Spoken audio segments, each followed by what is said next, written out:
A paz de Cristo Jesus, nosso Senhor e Salvador. Quero confirmar-vos mais uma vez. Nós estamos falando acerca de um assunto muito importante, que é o assunto do livro selado.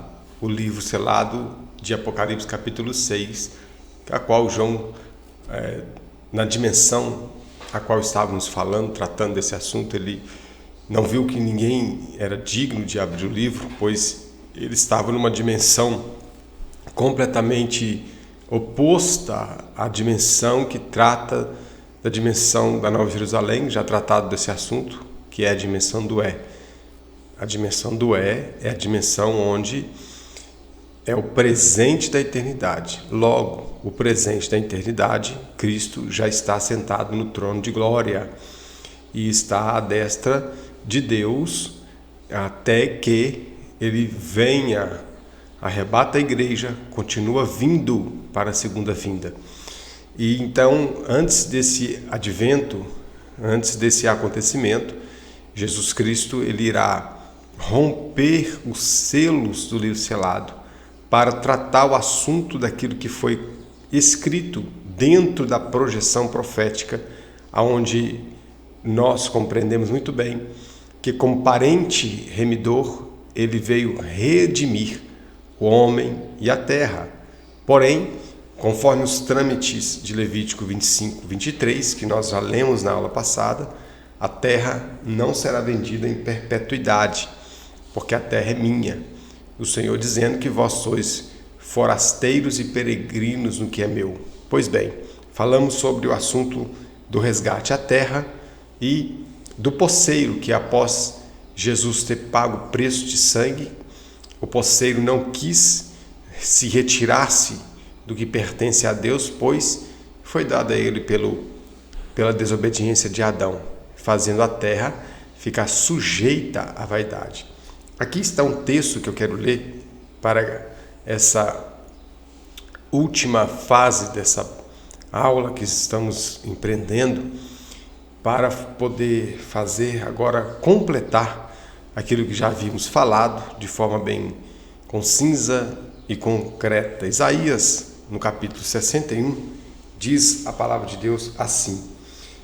No capítulo 61 de Isaías, ele começa no seu versículo 1 dizendo: o Espírito de Deus, o Senhor, é sobre mim, porque o Senhor Jeová me ungiu para proclamar boas novas aos aflitos, proclamar boas novas aos aflitos. Enviou-me a restaurar os quebrantados de coração, a proclamar liberdade aos cativos e a abertura de prisão aos prisioneiros. O verso 2, ele então detalha: a apregoar o ano da benevolência, que esse ano da benevolência é o ano da graça, o ano da oportunidade de aceitar a Jesus, de receber Jesus. Esse é o ano da benevolência, o ano da graça, o tempo da graça do Senhor Jeová, e o dia da vingança do nosso Deus, a consolar todos os enlutados. Então, observe que nós estamos aqui diante de uma fala de Cristo, que quando encarnado, no livro de Lucas, Jesus ele vai ao templo em Nazaré, abre o pergaminho nesse capítulo e cita essa palavra e acrescenta lá sobre dar vista aos cegos, porque nenhum cego no Antigo Testamento houve-se que fora curado. Então Jesus, ele acrescenta em dar vista aos cegos. Enfim, aqui nós estamos lendo o estabelecimento do poder da graça, e depois desse estabelecimento desse poder da graça, que é a oportunidade de aceitar a Cristo, ele fala do dia da vingança, e era exatamente nessa parte B do versículo que queremos focar, o dia da vingança. Então, esse estabelecimento da graça e os objetivos da segunda vinda do Messias. Então, uma boa nova para todos os homens. Dentro disso, passado-se disso, tratando do livro de Levítico 25, do verso 29 ao 30, já vai tratar da redenção do homem. Redenção do homem, que na projeção profética de Levítico 25, 29 e 30, na redenção do homem, já operado pelo poder da encarnação de Cristo, nosso Deus encarnado, é aqui, sem os seus atributos, cheio do Espírito Santo, com a manifestação dos 7 Espíritos de Deus nele, em Cristo. Vimos aqui agora o profeta Isaías tratar de um assunto de o dia. O dia está com D maiúsculo, porque será um tremendo dia, o dia da vingança. Mas antes dele aparecer para vingar, antes dele aparecer para essa vingança, ele irá então de forma poderosa, ele irá romper os 7 selos do livro. O dia da vingança será como um sinal do ataque ao anticristo no rompimento do livro, dos 7 selos do livro selado, que nós já tratamos esse assunto sobre uma questão de projeção profética. As pessoas não entendem as tipologias, elas não entendem, algumas pessoas, né? Não são todas, glória a Deus por isso, elas não entendem a projeção profética, elas não entendem a tipologia. Tipologia é antes do tipo, a tipologia é o tipo, perdão, a tipologia é o tipo, e o títipo é depois do semelhante, é o literal. O antítipo é o literal do tipo. Então, muitas pessoas não compreendem isso e elas não conseguem entender a projeção profética dentro dos tipos, onde Deus trata dentro dos seus propósitos proféticos, relacionando objetos, relacionando-se ícones, pessoas, por exemplo, para ele falar de atribuir ao anticristo, ele usou Tiro, lá em Ezequiel 28, ele usa, com um tipo de Satanás, ele usa Faraó, então ele usa pessoas na história para projetar as coisas espirituais e as coisas futuras. Por isso que os cavaleiros que saem pelos selos rompidos são cavaleiros proféticos e não literais. Não literais. Não literais. Os cavaleiros, os cavalos que trata do livro de Zacarias, são cavalos literais, que trata dos cavalos do carro de fogo, são literais, espirituais, mas esses, os selos, são proféticos.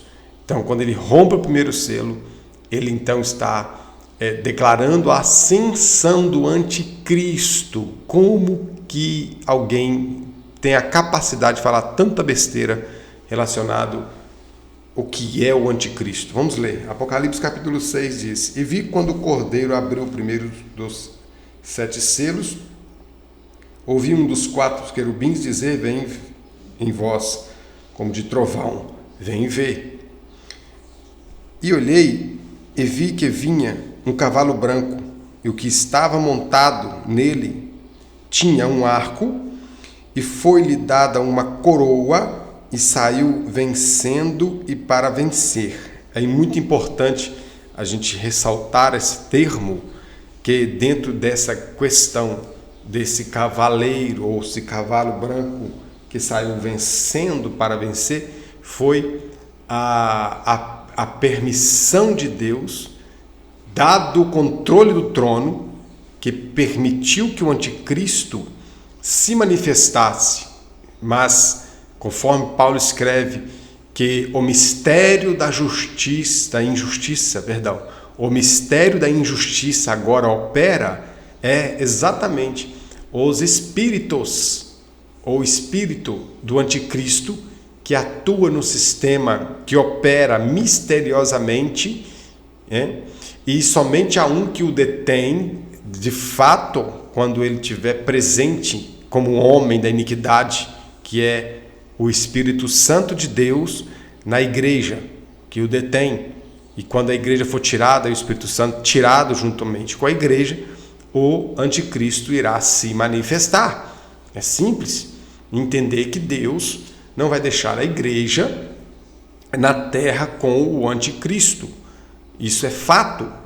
É fato que o nosso Deus não punirá o ímpio com o justo, mas uma geração que vai nascendo, e no tempo que uma geração nascida que nunca ouviu falar do Evangelho, que nunca ouviu dizer de Cristo, de boas novas, serão anunciados a eles o Evangelho do Reino pela pregação dos anjos em Apocalipse 14, 6, porque Mateus 24, até o 13,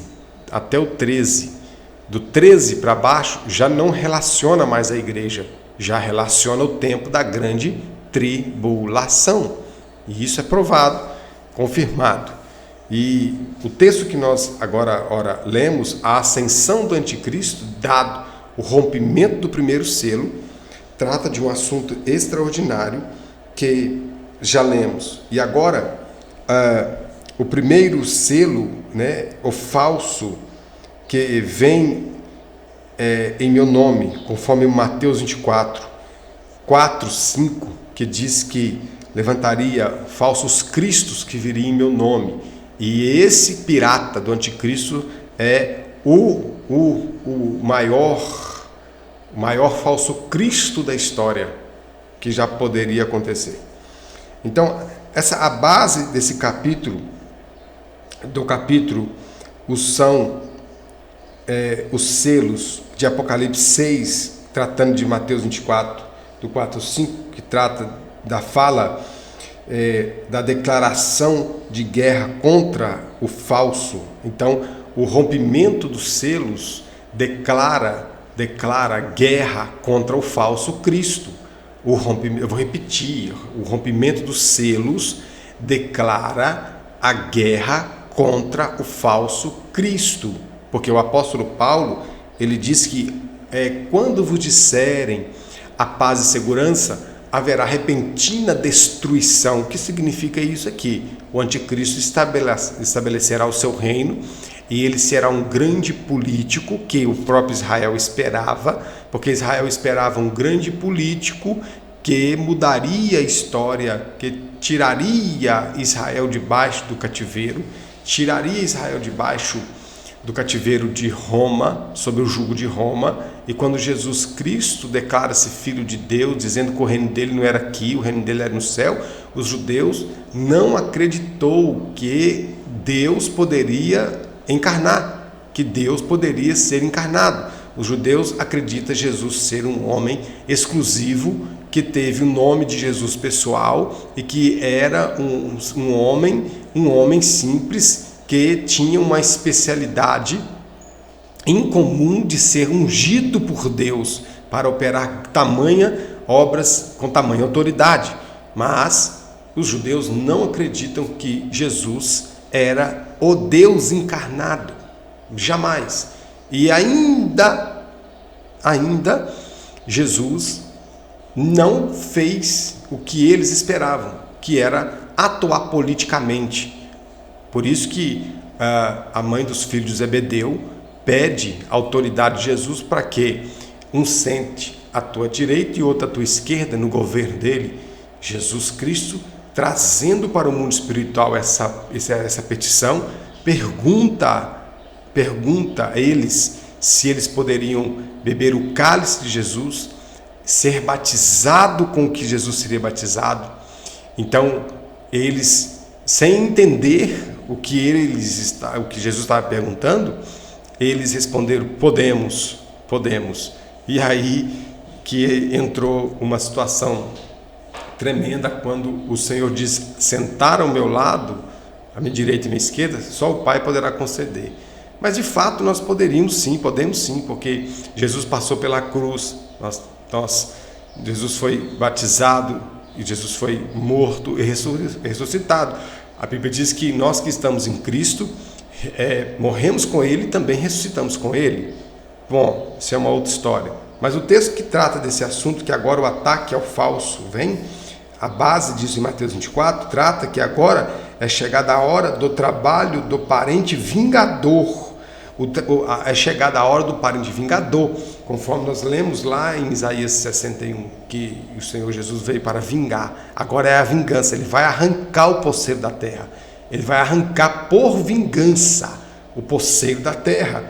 O início do seu trabalho, então, será a tomada da escritura que ficou nas mãos do juiz e o rompimento dos selos publicamente anuncia a sua entrada definitiva na sua herança.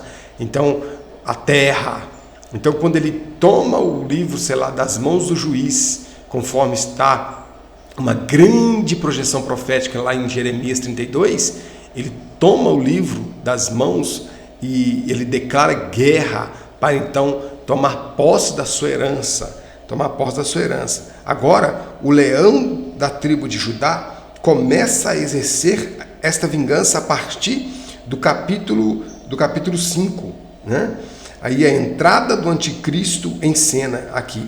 Agora, a partir do capítulo 5, do versículo 5, que a entrada do anticristo começa a entrar em cena. Agora, do capítulo 5, aqui de Apocalipse, nós estamos vendo situações tremendas acontecer, e dentro desse capítulo vem a entrada do anticristo, do capítulo 6, perdão, o capítulo 6, vem a entrada do anticristo, e essa entrada que agora está em cena, ele rompe os selos. Agora, esse cavalo branco é um tipo de entrada do anticristo que não dá para contestar, sendo outra coisa. Não existe outra coisa a não ser a entrada do anticristo. Se houver um conceito de uma outra coisa a não ser a entrada do anticristo, existe o quê? Uma deturpação do texto. Existe o quê? Uma corrupção do texto. Então, pessoas que tratam do anticristo como um outro ser, a não ser o anticristo, está deturpando a palavra de Deus, está corrompendo a palavra de Deus, está arrancando da palavra de Deus a doutrina, ferindo o cerne da doutrina. Então, essas pessoas elas vão pagar um preço muito caro por isso. Então ele será desmascarado, porque ele parece com Cristo do capítulo 19, mas ele é falso. Então o Cristo do capítulo 19, ali é o Cristo, o capítulo 19 de Apocalipse. Vamos para lá. Quero fazer questão de ler aqui. Essa aula vai ser uma aula bem concisa, como já disse, porque não tem necessidade de falar o que já está escrito, querer acrescentar o que já está aqui. O que já está aqui, já está aqui. Então, no verso de número 11, do capítulo 19 do Apocalipse, diz assim: E vi o céu aberto, e surgiu um cavalo branco, e o que estava montado sobre ele se chama Fiel e Verdadeiro, aquele que julga e peleja com justiça. Ele viu o céu aberto e seguiu um cavalo branco, e o que estava montado sobre ele se chama Fiel e Verdadeiro, aquele que julga e peleja com justiça. E vem falando as características desse cavalo branco. Aqui nós temos o verso 11, tratando desse cavalo branco que estava montado sobre o Fiel e Verdadeiro. E eu vou ler aqui as características. E os seus olhos eram como chamas de fogo, havia sobre a sua cabeça muitos diademas, né? E tinha um nome escrito que ninguém entendia, senão ele mesmo, que esse aqui é o novo nome dele, que está escrito lá em Apocalipse 3,12, que agora Cristo, Jesus, ele tem um novo nome. No céu não respalda o nome de Jesus. O nome de Jesus é respaldado na encarnação na terra, é aqui para nós. Que em nome de Jesus nós expulsamos demônios, curamos enfermos, pregamos a palavra, fazemos em nome de Cristo tudo em memória dele. Mas lá no céu agora, nesse exato momento, ele tem um novo nome, tá? Só para você entender. Estava vestido com um manto salpicado de sangue, que é o sumo sacerdote do bem futuro, e o nome pelo qual se chama é Verbo de Deus. É Verbo de Deus, da Ba Elohim. Então, o nome pelo qual se chama, esse nome nós conhecemos desde o princípio. Desde o princípio, é Verbo de Deus, que é da Ba Elohim. E vem, e seguia os exércitos que estão nos céus em cavalos brancos e vestido de linho finíssimo, branco puro. Esse que é a igreja, que está descrito em Joel capítulo 2, igreja, vindo com ele. E da sua boca saía uma espada aguda para ferir com ela as nações. Ele as regerá com vara de ferro, e ele é o mesmo que pisa o lagar do vinho do furor da ira de Deus, o Todo-Poderoso. Então, ele, quando subiu ao céu para entregar o sangue, pisou no lagar sozinho, ou seja, pisou na cabeça de Satanás. Ele feriu o calcanhar, mas depois ele pisou na cabeça de Satanás, quando ele sai em alma para levar o sangue e volta para ressurgir dos mortos. Verso 16: ele tem escrito no seu manto e sobre a sua coxa o nome Rei dos Reis e Senhor dos Senhores. Mas esse é o nome que nós conhecemos. O novo nome dele nós não conhecemos ainda. Não conhecemos. E vi um anjo, porque lá em Apocalipse está dizendo que ninguém conhece, só ele mesmo. Esses nomes são nomes conhecidos. E vi um anjo de pé sobre o sol, que clamava em alta voz, dizendo, de todas as vozes que voam mesmo e tal. Vim juntar isso aqui, agora é uma da fase que vai passar. Agora o Cristo aqui,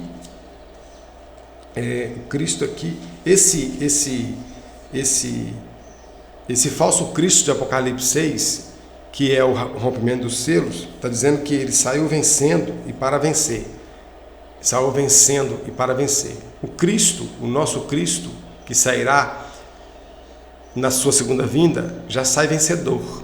Aqui ele sai vencendo para vencer por uma permissão de 3 anos e meio, mas depois que terminar os 3 anos e meio, ao rompimento dos selos, ele receberá um sinal de que o verdadeiro Cristo está vindo. Ele vai temer muito isso, porque aí vai acontecer uma série de fatores. O Eufrates, dado o derramamento da 6ª taça, vai abrir. Então os orientais vêm passando, Deus vai converter um só dia os orientais, enfim, é uma outra história. Estou falando aqui do livro selado. Agora nós estamos entendendo que através do rompimento dos selos nós temos aqui o ataque de Cristo contra o anticristo. Então o que se entende?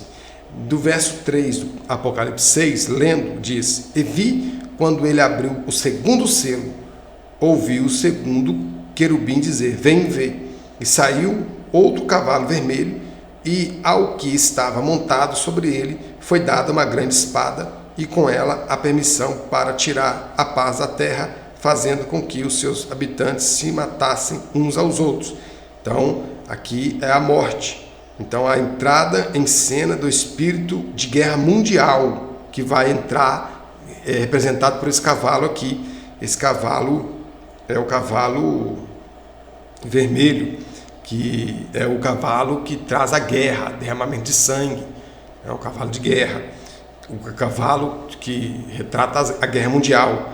Então, uma guerra mundial vai acontecer aqui dentro desse aqui. Dado o rompimento dos selos e o soar das trombetas e o derramamento das taças, aí vem Jesus. Depois que soar a 7ª trombeta e começar a derramar as taças, não haverá nenhum mártir salvo da grande tribulação. Então, quando o último entrar, Jesus vem após o derramamento da 7ª taça. Aí vem a batalha do Armagedon. Essa batalha do Armagedon é a guerra mundial que se estenderá. Então, entre o primeiro e o segundo selo, tem um período de 3 anos e meio. Porque o primeiro selo é a ascensão do anticristo. O segundo selo já é o ataque ao anticristo. Então é isso que nós precisamos compreender. Enfim, é exatamente isso que eu quero deixar bem claro para você, para que você possa basicamente, muito básico, basicamente, entender o que significa essa tão grande obra do poder do Espírito de Deus que move todas as coisas a partir do momento em que a igreja recebe a poderosa ação da revelação do Espírito de Deus para atuar e atuando, vivendo uma vida de santidade, em trazer em nós um grande poder de Deus para resistir o mal e propagar a chegada do reino de Cristo. Deus abençoe você, apóstolo Wagner Miranda, contigo, basicamente falando esses textos para que você possa entender um pouquinho sobre esse livro selado. O que define nós entendermos que esse livro selado é a escritura da terra, baseado, repito, na lei, dentro de Levítico 25, 23, Jeremias 32, todo o capítulo de Levítico tramita a projeção profética de Deus na lei para a redenção da terra e do homem.